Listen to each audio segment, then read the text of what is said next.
Welcome to the Real News Network. Friday was the International Day of Support for Victims of Torture. And at the same time, the ACLU and other organizations like the Center for Constitutional Rights have been asking for documents to be released by the CIA, talking about just exactly what kind of torture the CIA conducted. Just how is the Obama administration doing at holding accountable people who tortured? To help us answer that question, we're joined from New York by Michael Ratner. He's the president of the Center for Constitutional Rights and also a board member of the Real News. Thanks for joining us, Michael. Thanks for having me. So, Michael, how is the Obama administration's scorecard on holding people accountable for torture? It's actually very bad on the two issues that we've been really working hard on since Obama took office.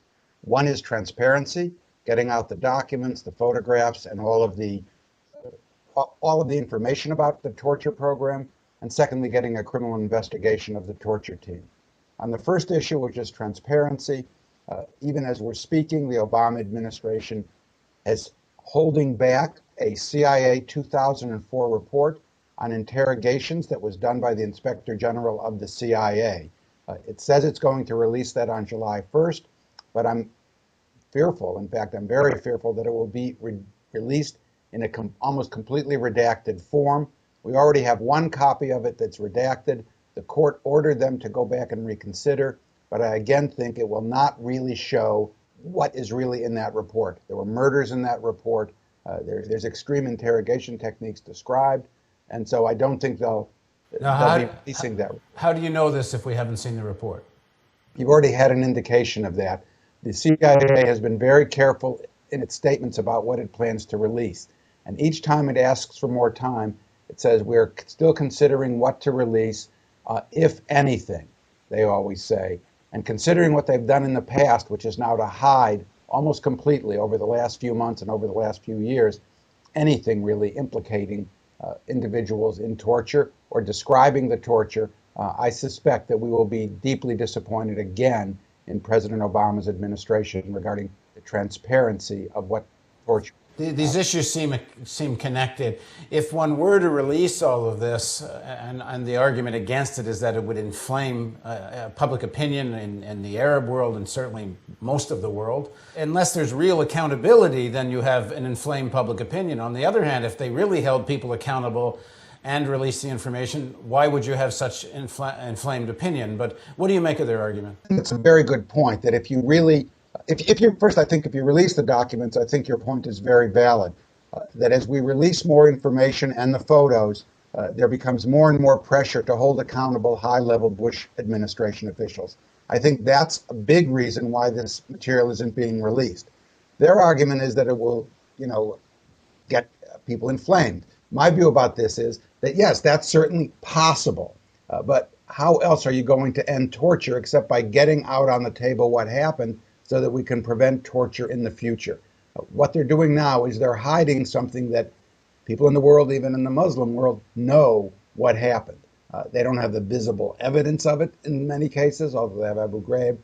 So I think the benefits of releasing it are outweighed by whatever harm they're claiming by not releasing it. The benefits being that we may finally get a criminal investigation to deter torture in the future. That is extremely critical. I've talked to some people, and I think off camera what you would hear from the Obama administration, I don't think Obama could ever say this publicly, but they seem to think that if you go after prosecution, it inevitably leads you to Bush and Cheney, who have publicly acknowledged, certainly on waterboarding, and perhaps if under investigation would go even further, that they said they gave the okay to this. They've said they gave the okay to waterboarding. And the fear, I guess, from the Obama administration, if it's a fear, is that this begins a kind of civil war with a whole section of the political elite and even some section of the population that supports Bush Cheney and the drumbeats coming from Fox.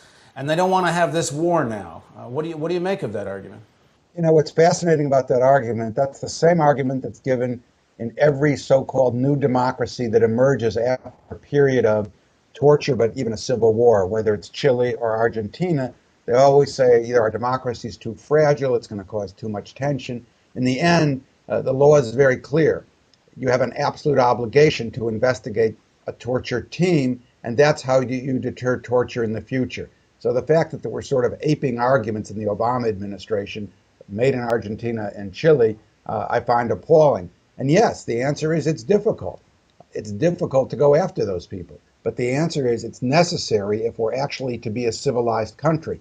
And what's interesting about that is the UN High Commissioner for Human Rights, Ms. Pillay from South Africa, made a very strong statement regarding this very issue on this International Day of support for survivors of torture. She said people should not be exonerated when they were engaged in torture, and that includes the lawyers and the doctors who were involved in it.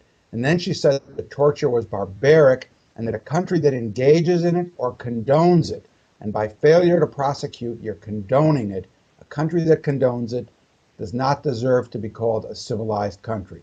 So that's what we're talking about. Words about civil war or, civil problems and problems about Bush and Cheney are just words. What we're talking about is a country that is really deemed uncivilized when it doesn't go after its own torturers. What are you hoping for? What will be a litmus test for you in the next week or two, whether the Obama administration actually plans anything? Obama himself said that he was going to leave this up to the Attorney General, but the media and the political world and it seemed to have just moved on from this issue. Are we going to hear anything from the Attorney General? Paul, when we had this discussion a couple of months ago, it seemed like we were making progress on the issue. That actually there was so much pressure, but that was in part because of the release of a number of the torture memos. Since then, the administration seems to have smartened up in their terms and has stopped releasing the photos. The CIA report has put in state secrecy protections in various lawsuits that we in the ACLU have brought. So they seem to be trying to close that door. And I don't expect much without getting some revelation, some transparency here.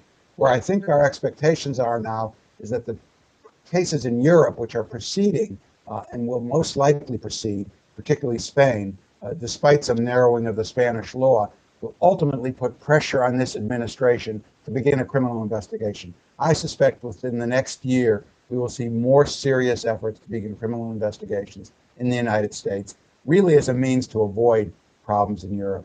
Is there any indication that the Attorney General is making any moves towards this at this time? If anything, the indications are that this country or this administration is doing everything it can to bottle up and cover over any kind of look at the torture program, any kind of public accountability for it, and any kind of legal accountability for it. So I think there's indications that they want to run the other way. Thanks very much for joining us, Michael. Thank you for having me, Paul. And thank you for joining us on the Real News Network. And if you would like to see more coverage on this issue of torture, accountability, defense of the Constitution, we need members, we need your support, because without it, we can't keep doing what we're doing. So the donate button's right there. Thank you.